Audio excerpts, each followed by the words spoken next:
All right. Just got off a fun, action-packed day at work. Gina, my wife, she's always like, so you're going to drive to the coffee shop after we're closed and make a coffee and chill out downstairs? Yes, I am.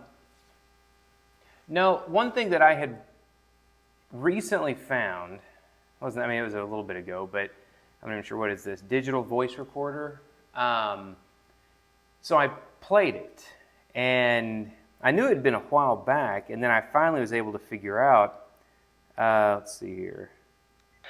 Whoop. These classic. Okay, these look like they are 4407, sorry. So April 4th, 2007. So it's been a while back. We were living in Missouri at the time, I believe. And it's funny, as soon as obviously I played it, I started remembering. I was like, oh, that's right. I had a few different clips from Hermann Hesse's novel or novella, Siddhartha. And people are like, oh, Siddhartha, that's Buddhist. Well, presumably. And again, as you've seen before on other videos, I'm Christian. I'm not a relativist. I'm not a pluralist. No need to go into that. But there's obviously different forms of Buddhism. But what was impactful about this, and it immediately came pouring back to me, was me and a buddy, the guy you saw, the 55-year-old, Scott. So we're talking, this would have been then, but it also would have been, it would have been just a couple years before then, because before we moved to Missouri, I lived with him. Anyway, long story short, him and I remember finding on CD, if anybody remembers what those are, at Barnes & Noble, Hermann Hesse's Siddhartha. Didn't really know anything about it, and I thought, you know what, I'll listen to it. And I was like, dude, this is impactful. And what's interesting, not only impactful that a secularist could enjoy it, but also a Christian. I mean, it completely blew me away. And even to this day, I think it's just as impactful. So anyway, all that to say, it'll be a little bit longer, but I think you'll actually enjoy it, because instead of just facts and figures and all that other stuff, it's just going to be listening to a little bit of this stuff that I recorded in 2007. And some of this, wow, 9/11, 2006. Let's see what the oldest one is. June 4th, 2006. So anyway, so these Siddhartha ones, him and I went up to some wineries in Hermann, Missouri. Great place to go if you're ever in the area. Right on the Missouri River. Nice little historic town. And we listened to this on the way up there, and even he was like, dude, this is incredible. And then here we are, like, what would that be? 15, 7, 3, 16 years later. Now we're listening to these same ones again. Anyway, I've rambled enough. Listen to just a few clips that apparently resonated with me back then. And as soon as I started playing them, I remember, like, oh yeah. And then here I am, the same thing today, resonating with me. So just think about this. Long story short here, I'll give you a little bit of background. Siddhartha. Dude's poor guy, growing up in an Indian village. He decides he's going to go the way of the ascetics. So he leaves his father's house. Basically, he's trying to find some kind of purpose. So he basically doesn't eat, starves himself.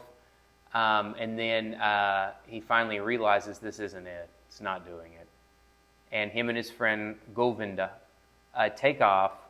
And then they meet up with the Buddha, who ironically, the original Buddha was Siddhartha Gautama Buddha, the Buddha. And that's why he calls him the Buddha here, but he's Siddhartha. So it's kind of like a yin-yang way. Well, his friend Govinda stays with the Buddha. He says, I don't need a teacher. I've got to figure this thing out called life myself. Sound familiar to all of us? So he goes into a town, finds a girl he's really attracted to. He says, okay, so I need to get money and all this other stuff. That's kind of where this story picks up. He gets a job, ends up figuring it out because he can read and write, makes a ton of money, gets enraptured with the world, which he was kind of just experimenting with, and before he knew it, it sucked him in. Again, sound familiar to like the American dream? But anyway, just listen, and forgot the guy's name who narrated it, something Banji. Great narrator, fit perfect for this one. So, Audible, well, that's where it is now. I'm not sure. Blackwell Audio, maybe where the original was. But anyway, bear with me. For a long time, Siddhartha had lived the life of the world and the pleasures without actually belonging to it. His senses, which he had deadened in his ardent Shamana years, had reawakened. He had tasted wealth, tasted lust, tasted power. Yet for a long time he had remained a Shamana at heart. Kamala, the clever woman, had correctly recognized this. That's the girl he It was always the fell in art love of thinking, with. of waiting, of fasting that guided his life. The worldlings, the child people, were still foreign to him. When he says the child people, he just means us, the people out there just blindly going by in the rat race. As he to them. The years ran by. Enveloped in well-being, Siddhartha barely sensed their disappearance. He had grown rich. He long since had his own house and his own servants, and a garden on the river outside the town. People liked him. They came to him when they needed money or advice. But no one was close to him, except Kamala. That high, clear alertness that he had once experienced in the prime of his youth, in the days after Gautama's sermon, after his separation from Govinda, that alert expectation, that proud independence without teachings or teachers, that supple willingness to hear the godly voice in his own heart, had gradually become memories, had been ephemeral. Far and faint murmured the holy wellspring, which had once been near, which had once murmured inside him. Granted, many things that he had learned from the Shamanas, that he had learned from Gautama, that he had learned from his father, the Brahmin, had lingered in him on and on. Moderate living, joy of thinking, hours of meditating, secret knowing of the self, of the eternal ego, which is neither body nor consciousness. Some of these things had lasted in him, but others had gone under and were covered with dust. The potter's wheel, once set in motion, keeps spinning and spinning, and only gradually slackens and comes to a halt. And likewise, in Siddhartha's soul, the wheel of asceticism, the wheel of thinking, the wheel of discrimination had kept turning and turning, was still turning, but was now sluggish and hesitant, and on the verge of halting. Ness and slothfulness had crept into Siddhartha, slowly filling it and rotting it. Worldliness and slothfulness had crept into Siddhartha's soul. Slowly they filled his soul, made it heavy, made it weary, lulled it to sleep. By contrast, his senses had come alive. They had learned a lot, experienced a lot. Siddhartha had learned how to do business, wield power over people, take pleasure with a woman. He had learned how to wear beautiful clothes, command servants, bathe in fragrant water. He had learned how to eat delicately and meticulously prepared dishes, including fish, including meat and fowl, sweets and spices, and to drink wine, which makes you slothful and forgetful. He had learned how to dice and play chess, watch dancing girls, be carried in a sedan, sleep on a soft bed. Yet he still felt different from others and superior to them. He had always watched them with a touch of scoffing, with a touch of scorn, the very scorn that a shamana always feels toward people of the world. When Kamaswami was ailing, when he was angry, when he felt offended, when he was plagued by his merchant worries. That's the guy that was his boss, basically, hired him to be a merchant and make lots of money. Siddhartha had watched him scornfully. Only slowly and imperceptibly, with the passing harvest seasons and rainy seasons, had his scorn grown weary, had his superiority grown stiller. Only slowly, amid his grown riches, had Siddhartha himself taken on something of the ways of the child people, something of their childishness and their anxiety. And yet he envied them all the more he resembled them. He envied them for the one thing that he lacked and that they had. The importance they were able to place on their lives, the passionateness of their joys and fears, the queasy but sweet happiness of being eternally in love. These men were constantly in love with themselves, with women, with their children, with honor or money, with plans or hopes.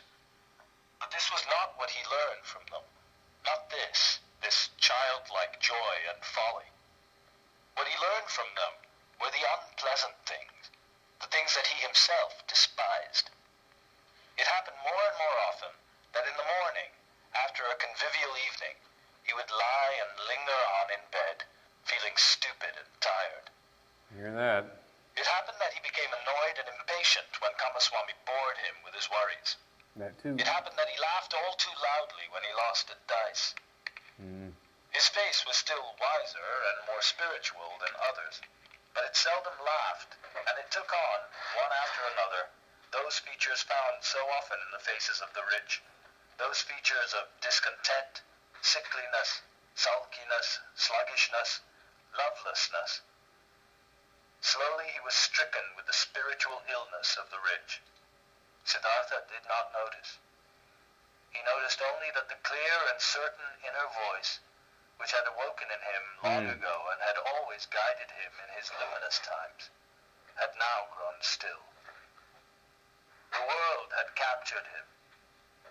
Pleasure, lustfulness, sluggishness, and finally the vice that he had always scorned and scoffed at most as the most foolish vice. Greed. Greed. Property, ownership, and wealth had also finally captured him, were no longer glitter and glamour for him, had become a chain and a charge. It was through a strange and insidious path that Siddhartha... So, again, before I go to the next point, hopefully, and I'm going to check I didn't even think about that. It was kind of long. Hopefully the camera's still working. Let's check. All right, I had to correct something really quick. Oh, I was about out of juice, kind of like me. But anyway, the point here that I think is so poignant to any of us. It doesn't matter if you're, a barista at a coffee shop, waiting tables, which I did several years, or slaving away at the corporate environment. It's funny, you can't teach wisdom. And that's coming from someone with a background in ancient and classical history. I'm joking. I mean, I do, but I didn't mean it like bragging. But no, in all seriousness, we all kind of have to learn that, go through the ropes. I mean, it's kind of like Anthony Bourdain on his Kitchen Confidential, when he said you can learn more being a dishwasher at some crappy restaurant than you can at a lot of universities, and that's true. But Siddhartha now basically started this, and all of a sudden the years flow by. Enveloped in wealth, he hardly realized his losing not just his life, but meaning, purpose, value. Which kind of goes back, when Jesus said, if you want to follow me, be like a child. And I think a lot of us have kind of lost that. So anyway, we'll go on a little bit more here. I highly recommend the book, whether you read it or listen to it on YouTube for free or Audible is probably this version. Blackwell, I think it's Blackwell, was the audio CD, but anyway, who cares? But now he's starting to realize, slowly waking up, wait a minute, my life's passing by. How old am I? Well, guess what? In a lot of ways, that's me, that's Scott, that's Brian. I mean, think about it. We talk about that a lot now. Like, I'm like, dude, 45. When I met Scott, he was considered old, and he was like, you know, because I was in my, like, 24, he was like 35. Okay. Brian would have been 30. Okay, now Brian's 50, I'm 45, Scott's 50, just turned 56. And then we're both, I asked Scott as a teacher, I said, did you ever think you'd be making $70,000 as a teacher? And then Brian close to six figures, me over six figures. And you're thinking, wow, I just wish I could have that. It doesn't matter. If you were making 2 times that, 3 times that, it's not going to make you happy. And it's delusional to say, well, I just need more. I need more. And then you watch the Paris Hiltons of the world, and then she's talking about being depressed. And it's like, how can you be depressed? You've got all the money in the world. But it's the same crap. So again, point of this channel, we're trying to wake ourselves up. And we thought, you know what? Maybe we should try at least to give us a steady shake for the handful of people that might actually listen. Again, free will, but let's go on. In this senseless cycle, he ran himself weary, ran himself old, ran himself ill. It's us. Then one night, he was warned by a dream. He had spent the evening with Kamala in her beautiful pleasure garden. They had sat conversing under the trees, and Kamala had spoken pensive words, words concealing sadness and weariness. She had asked him to talk about Gautama, and she could not hear enough about him. How pure his eyes, how still and lovely his lips, how kind his smile, how peaceful his gait. Siddhartha had had to talk and talk to her about the sublime Buddha, and Kamala had sighed and had said, someday, perhaps soon, I too will follow this Buddha. I will give him my pleasure garden, and will take refuge with his teaching. But thereupon, she had teased him and gripped him with painful ardor in the game of love, amid bites and tears, as if trying to squeeze the last sweet drop from this vain and ephemeral pleasure. Never had it been so strangely clear to Siddhartha how closely lust is related to death. It's true. Next, he had lain at her side, and Kamala's face had been near his. Here's reality, what he's and got to under say. her eyes and next to the corners of her mouth, he had more clearly than ever before read an anxious handwriting, a writing of fine lines, of quiet furrows, a writing that recalled autumn and old age, just as Siddhartha himself, though only in his 40s, had noticed gray hairs here and there in his black hair.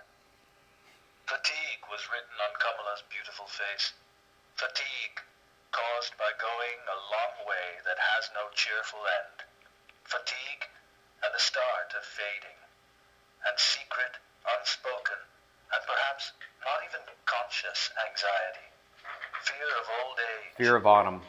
fear of autumn, fear of death. He had parted from her with a sigh, his soul full of surfeit and full of secret anxiety. Then Siddhartha had spent the night in his house with wine and dancing girls, had played the superior to his peers, the superior man that he no longer was. Right here, it's interesting. He's talking about drinking too much wine. I don't know about you, but he pretty much nails it on the head as far as how I feel when I do. He had drunk a lot of wine and gone to bed long after midnight, weary and yet agitated, on the verge of weeping and despairing, and tried but failed to find sleep. His heart was full of a misery that he thought he could no longer bear, full of a disgust that permeated him like the tepid, repulsive taste of wine, the all-too-sweet and bleak music, the all-too-soft smiles of the dancing girls, the all-too-sweet scent of their hair and breasts. But above all, he was disgusted at himself, at his fragrant hair, at the smell of wine from his mouth, at the slack fatigue and surfeit of his skin. Like someone who has eaten or drunk too much and vomits it up, tormented, and yet glad about the relief, the sleepless man, in a tremendous surge of disgust, wished he were rid of these pleasures, these habits, this whole senseless life, and himself.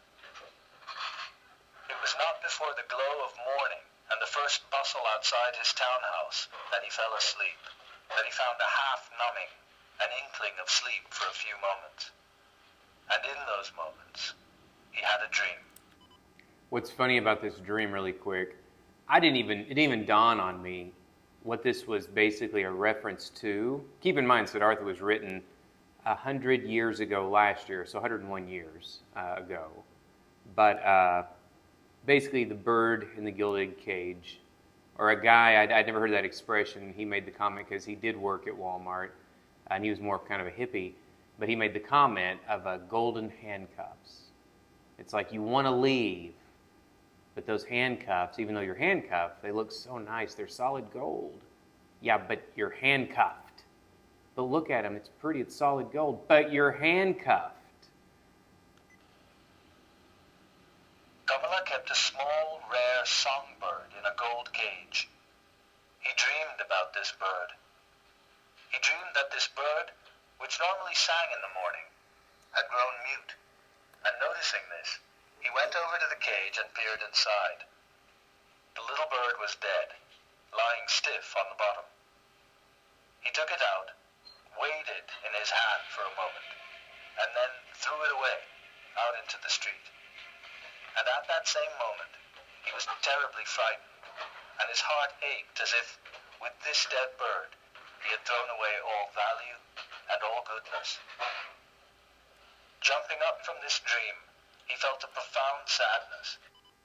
Because he is the bird, so are we, in the gilded cage. And when we die, I mean, as far as just secular or worldliness, I mean, they would, maybe say a few words, and they're going to say, clean out James's desk, and hey, can somebody pick up his reports? We need to make sure we make plenty, have him replaced so we can make X amount more money. That's kind of what he's hitting on. And he's like, dude, I'm living a worthless life. He had, it seemed to him, been leading a worthless life. Worthless and senseless. No living thing, no precious thing, nothing worth keeping had remained in his hands. He stood alone and empty, like a castaway on a shore. Gloomy, Siddhartha went to a pleasure garden belonging to him, locked the gate, sat down under a mango tree, felt death in his heart and horror in his breast, sat and sensed everything withering inside him, dying inside him, coming to an end. Rebirth. Gradually he gathered his thoughts and mentally reviewed the entire path of his life. Baptism. From the very first days he could recall. When had he ever been happy, felt true bliss?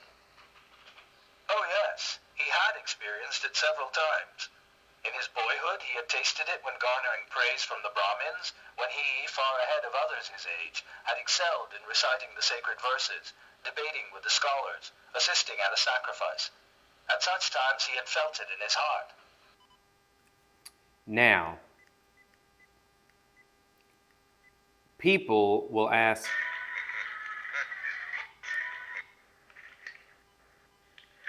there we go. Okay, why are you going to leave such a good corporate job? That pretty much summarized it.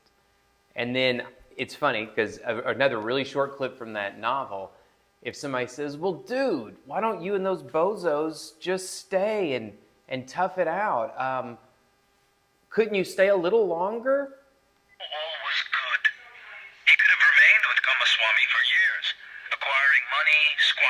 honey, fattening his belly and letting his soul go thirsty. He could have gone on living for years in that gentle, well-cushioned hell. Gentle, well-cushioned hell. So, again, why are you three guys leaving? Why are you trying to, again, not pushing everybody to do their own thing. If you say, nah, dude, I want to slay behind a desk until the day I die, brother, sister, more power to you. I'm just saying there are other options. And what happened when he finally left, and what I'm hopefully picturing, it's not going to be all, when Scott goes to the Philippines, he knows it's not going to be like paradise. He's going to get there and be like, dude, there's some stuff not near as nice or fancy here as it is in the United States. Well, duh. Brian in his RV, I'm finally free, but this thing is small. Me on the off-grid thing, like this was past weekend. Yeah, I like it out here. Oh my gosh, it's hot. So it's not going to be perfect, but Oh, how good is this fleeing, this freedom. How pure and lovely is the air here. How good to breathe.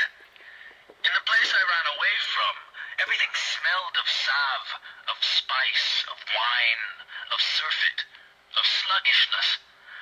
How I hated that world of the wealthy, of gluttons and gamblers. How I hated myself for lingering so long in that terrible world. How I hated myself, robbed myself, poisoned myself, tortured myself, made myself old and evil. No, never again, much as I liked to do it, will I ever imagine that Siddhartha is wise. But this I did well, this I like, this I must praise, that I have ended that self-hatred, that foolish and desolate life. I praise you, Siddhartha.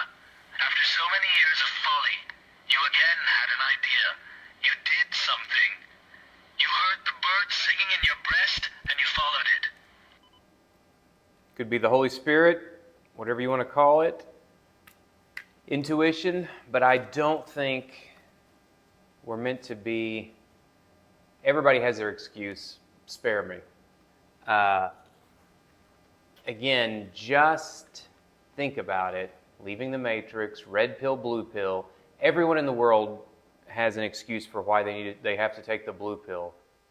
Yeah, no one else, but you've got to, my situation is unique.